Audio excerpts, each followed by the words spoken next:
La lucha antinuclear en Argentina constará de dos ponencias. La primera, triunfos y resistencias antinucleares en Argentina, del repositorio nuclear de Gastre a la central china, una mirada latinoamericana, que va a exponer Pablo Palicio Lada, del Movimiento Antinuclear de Chubut, que también es miembro del Movimiento Antinuclear de la República Argentina, MARA, y de la Red Nacional de Acción Ecologista. Y la segunda ponencia la hará Cristian Basualdo y es la contaminación con tritio en el agua de Calamuchita. Cristian Basualdo es periodista socioambiental de ECOS Córdoba, miembro de No Queremos Inundarnos y del Movimiento Antinuclear de la República Argentina. Pablo, cuando quieras.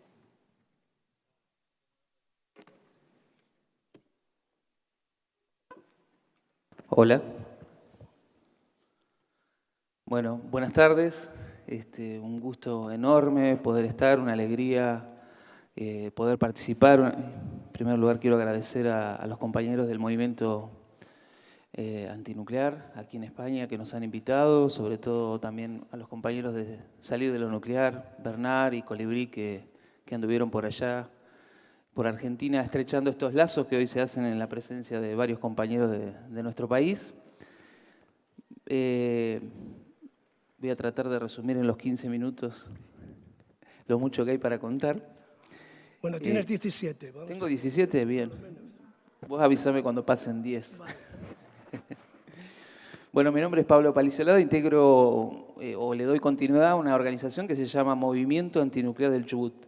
Me dejó bastante sensibilizado acá los compañeros y el documental que pasaron, porque nuestra lucha fundacional fue, como organización, nuestra lucha fundacional fue la lucha contra un repositorio de alta actividad que se quiso poner en Argentina y que además puso en el tapete la discusión nuclear en aquellos años. Comenzó en los 80. El compañero decía, ¿cuánto tomará esto?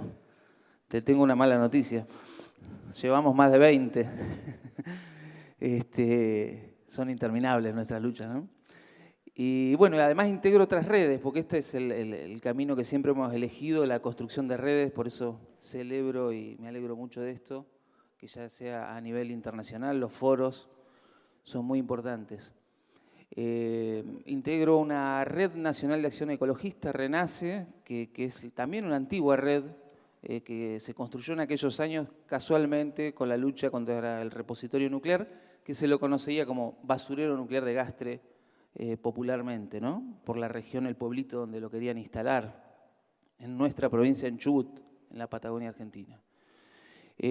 También ahora tenemos la alegría de tener un movimiento antinuclear argentino, el MARA, Movimiento Antinuclear de la República Argentina, que también estamos participando, bueno, con Cristian que va a hablar después, en este incipiente movimiento que hace muchos años lo soñábamos y que, bueno, se dio por unas luchas que ahora les voy a contar, ¿no?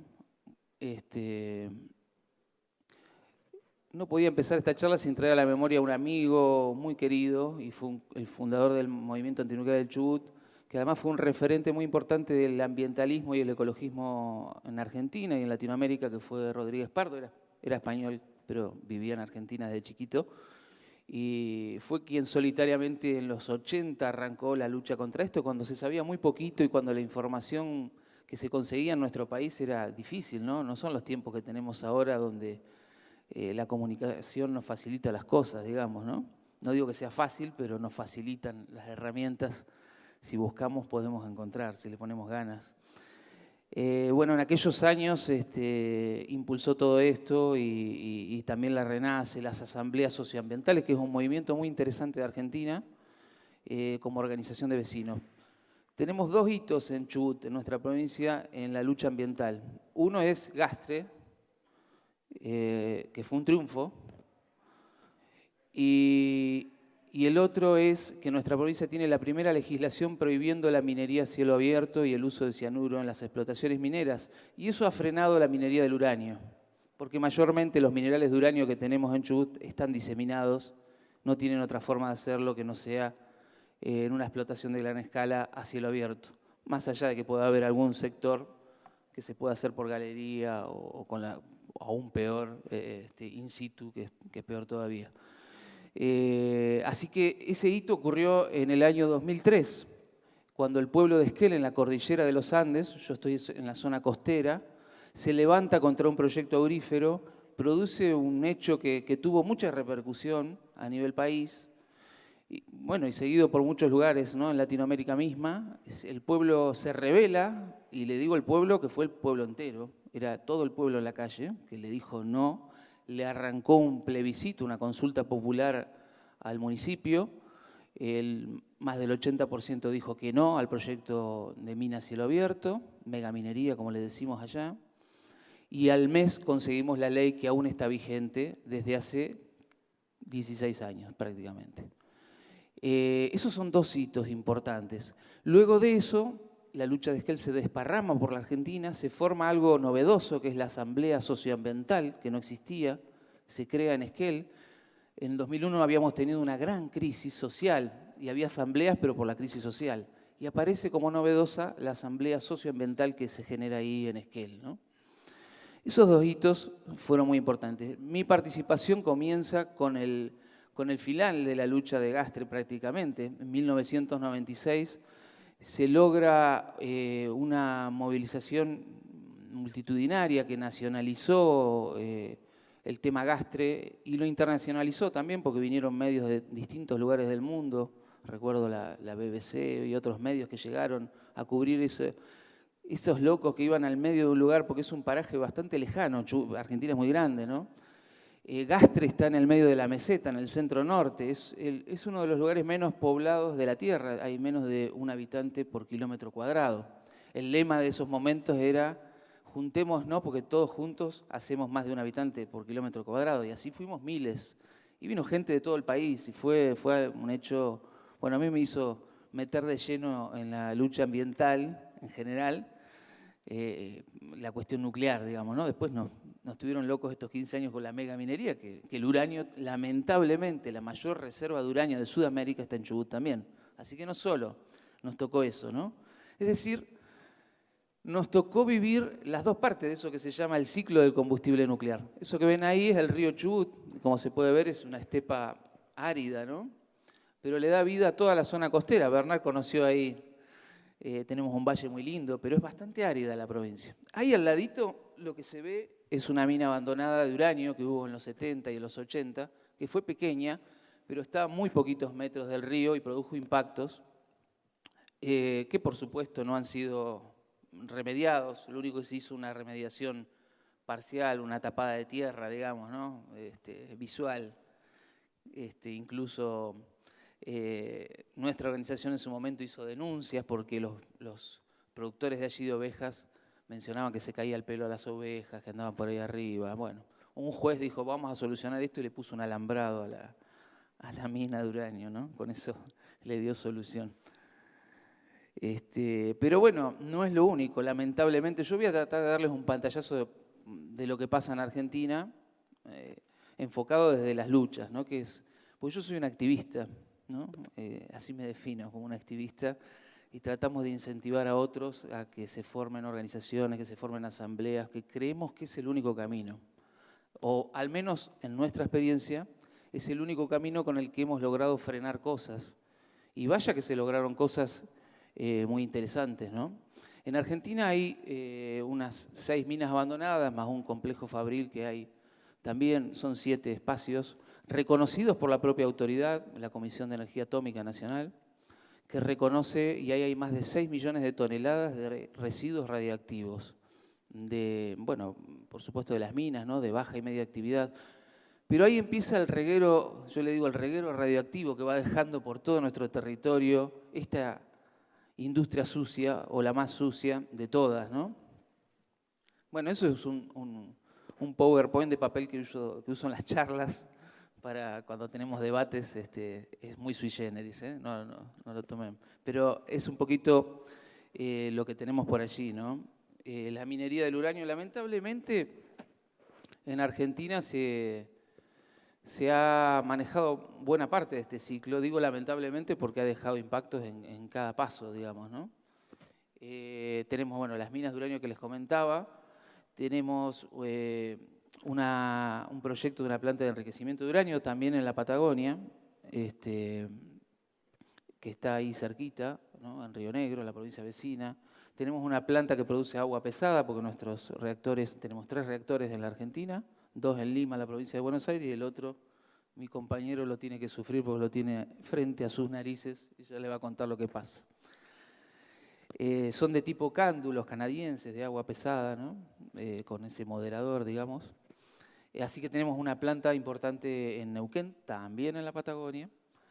Bueno, la planta de enriquecimiento Pilcanilleu, ahí han dejado desechos radioactivos, están a la vera de un río. Hay denuncias sobre esto, pero bueno, nada ha pasado. Después tenemos una planta de conversión de dióxido de uranio en Córdoba, también en la provincia de mi compañero acá. Y para que vean la promiscuidad con la que se ha manejado la Comisión de Energía Atómica en nuestro país, que debe ser, calculo yo, lo que pasa en cada país, en todos los lugares, ¿no? Pero esa planta está, esa imagen es un barrio, ¿no? Alta Córdoba. Allí viven 35.000 personas. Ahí está la planta. Había una ordenanza municipal, o hay una ordenanza municipal, que prohíbe el funcionamiento de esa planta, pero pasaron 20 años y siguió funcionando. Los residuos radioactivos, ven eso que se ve verde y bonito, están ahí, se llama El Chichón ese lugar, hay casi 60.000 toneladas de residuos radioactivos. No tienen ningún tipo de protección, llevan ahí una cantidad de años, son tantos que evaluaron sacarlos, pero eran tantos miles de viajes de camiones que había que hacer, que dijeron, bueno, lo vamos a dejar para otro momento. Toda esa población, ahí no hay estudios epidemiológicos, no hay absolutamente nada, ¿no? En algún momento, alguna autoridad de ese momento, lo puse acá porque esto lo he usado en los debates que se dieron hace un par de años, pero una autoridad de la CENEA dijo, lo mejor para la tranquilidad de los vecinos sería que estos residuos sean impermeabilizados por arriba y por abajo, ya que solo están tapados con tierra. Digo, esto para pintar cuál es el manejo de esta industria, que uno lo escucha en cualquier lugar del mundo, y nació con la mentira y así continúa, ¿no? El engaño permanente, el ocultamiento. En nuestro país se caracterizan ni siquiera por responder, no responden ni una carta, es muy extraño el caso donde hayan respondido, ni siquiera responden. Cuando ocurre, por ejemplo, que en algún lugar se extravía una herramienta que tiene elementos radioactivos, muy habitual sucede esto en la industria petrolera, constantemente, no responden, ¿no?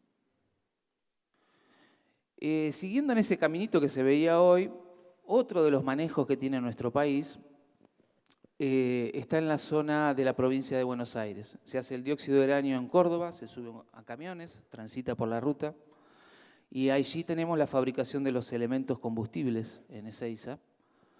Hay una empresa que está asociada al gobierno y fabrican los elementos, las varillas. Una se llama fabricación de aleaciones, son aleaciones donde hacen los tubos que están en el reactor. Fabrican también los elementos combustibles que van a ir allí dentro, ¿no? Y ahí también hemos tenido denuncias y luchas que se han dado, ¿no?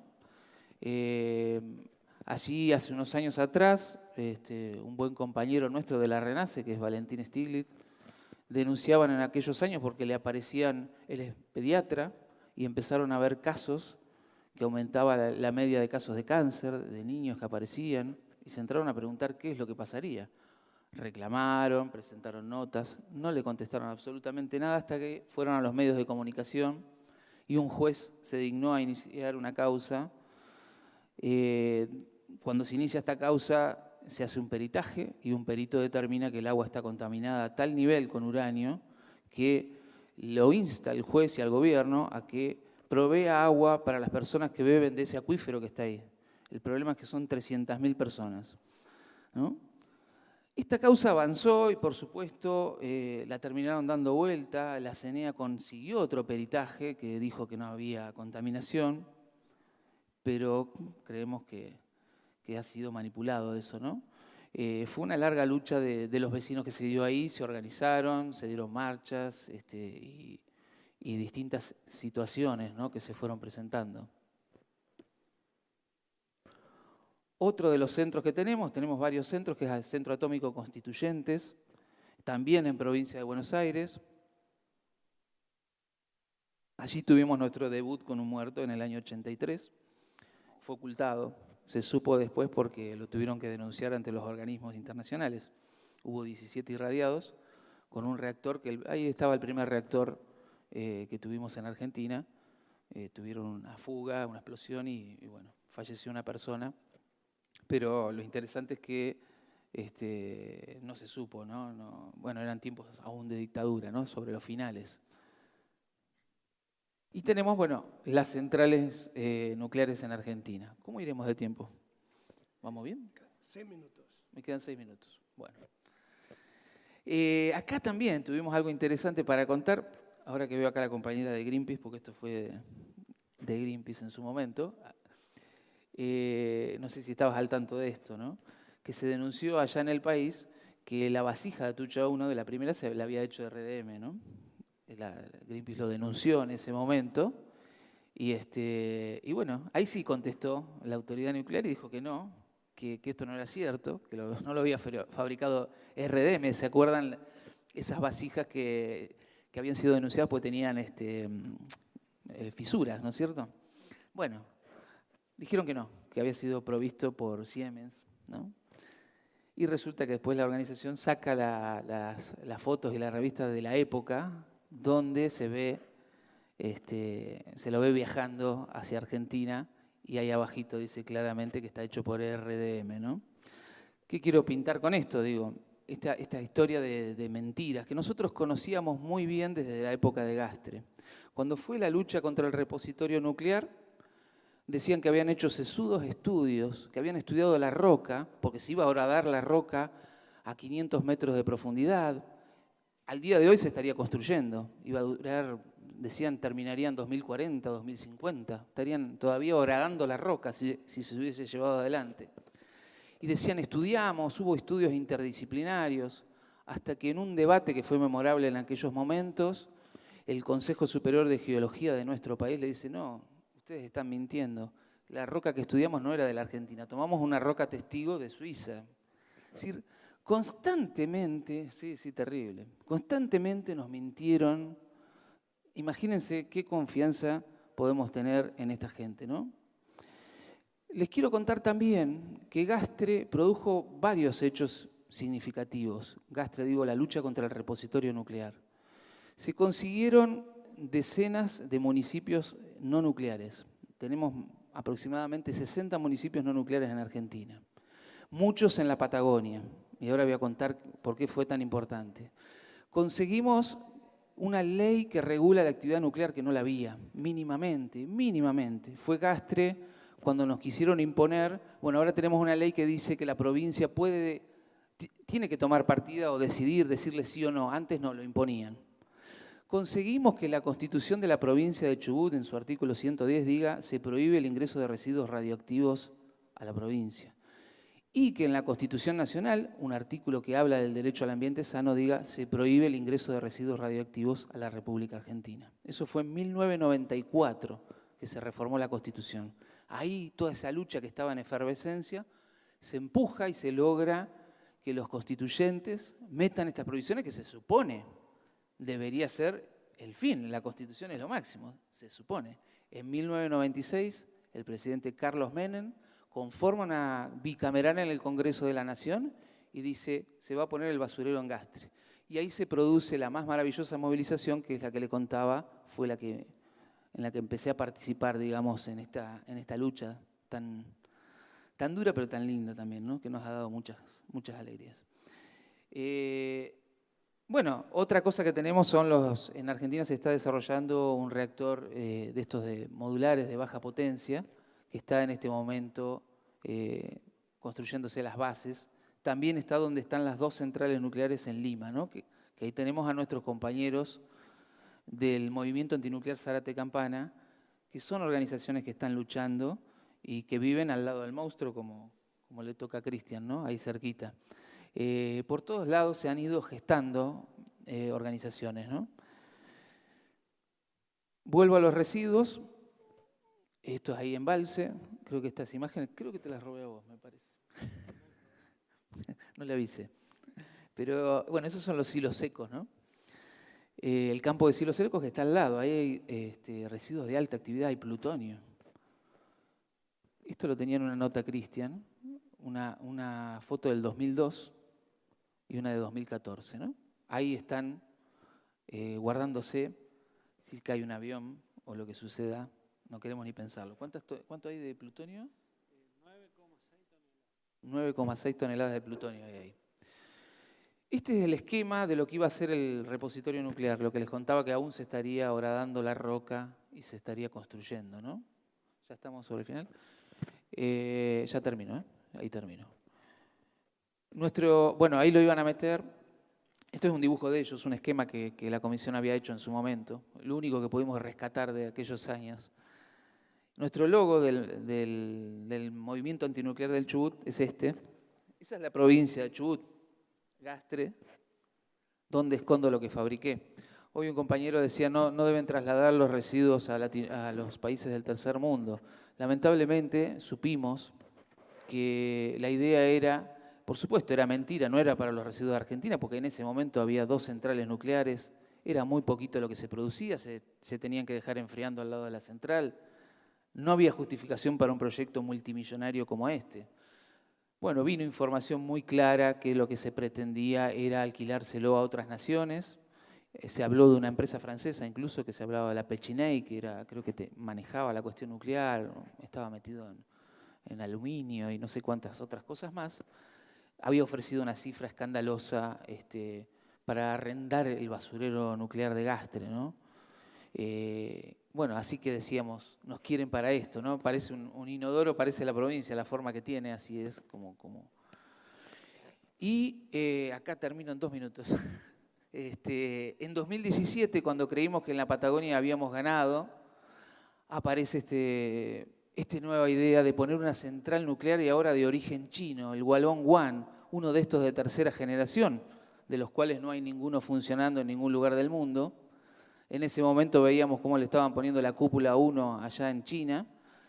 Aparece la CNNC, la compañía china, del gobierno estatal. Y bueno, el gobernador de la provincia vecina de Río Negro, desde un Twitter en China, con el presidente de la Nación, dice, a partir de un poco tiempo más vamos a empezar a construir una central china, lo anuncia desde allá, con ese autoritarismo.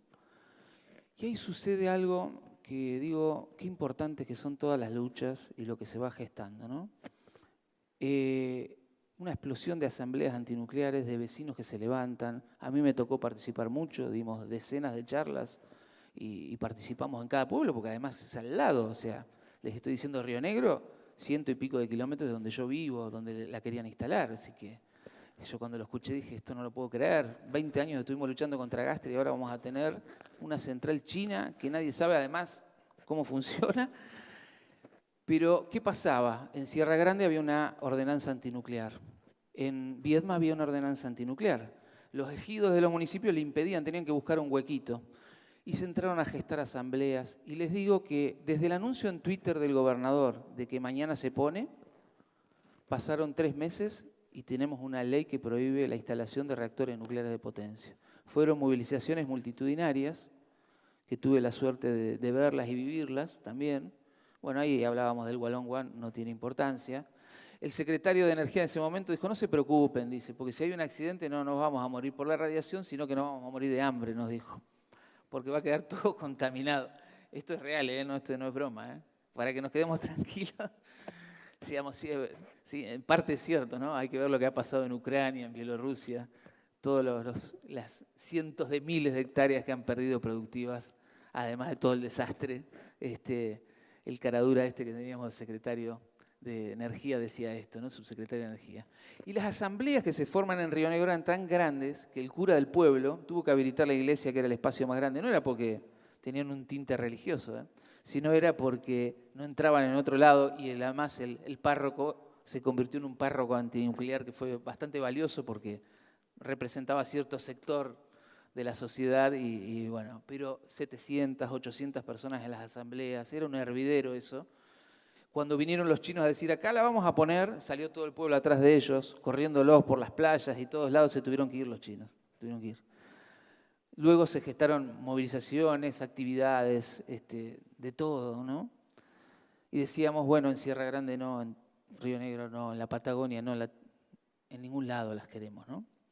El corolario de esto fue un poco también lo que nos trajo acá, que nos unió un poco con Bernard, que es el nacimiento del movimiento antinuclear de la República Argentina, que se reunió ya 2 veces, en julio del 2018 la primera y hace poquito en Córdoba tuvieron su segunda reunión. Y es una red, como todas nuestras redes, que intenta construir estas resistencias que tenemos que poner en el debate de un tema que incluso a veces ha sido soslayado por los movimientos ambientales. La cuestión nuclear parece ya siempre un poquito lejana, ¿no? Es mi sensación, al menos. Dejo en última placa a mi amigo, que ya se fue hace unos años, porque es un poco lo que sentimos, ¿no? Él decía, participar es lo nuestro, ¿no? Y nuestros no deberán tener la fuerza de imponer decisiones populares. El camino de la movilización social es, creo, el único camino, y de la unión entre las redes que podamos conformar. Por eso este foro sería muy importante que podamos sacar algo que nos podamos llevar en conjunto. No solo contarnos, ¿no? y encontrarnos, que es muy valioso, sino que podamos sacar una acción. Ayer tirábamos algunas ideas y había otros compañeros en ese sentido. A ver cómo podemos hacer para llevar este mensaje en una alianza de organizaciones que estamos reunidas acá, alianza de distintos países del mundo.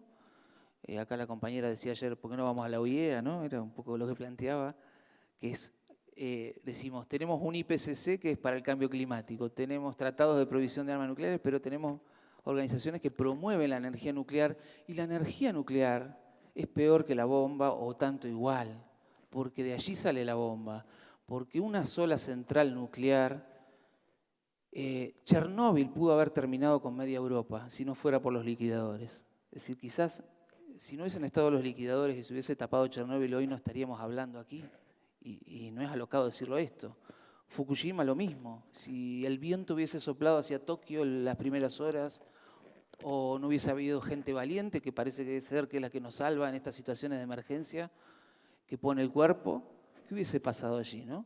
Pero ¿cuánto estamos liberando al ambiente y no podemos vincular esto con el cambio climático, de que esto es una amenaza, que una sola central nuclear, una solita de las 400 y pico que hay, puede afectar a toda la humanidad? Y que esta actividad es la única actividad humana capaz de generar territorios inhabitables, donde pongamos un cartel como si fuera la luna y digamos, señores, acá no se puede vivir más, váyase a vivir a otro lado.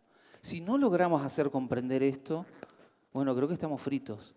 Y me parece que estos espacios tienen que ser para construir algo que podamos hacer entre los muchos que habemos en el mundo, que tenemos conciencia de que este es uno de los grandes riesgos de la humanidad, la producción de energía a través del núcleo del átomo. Muchas gracias.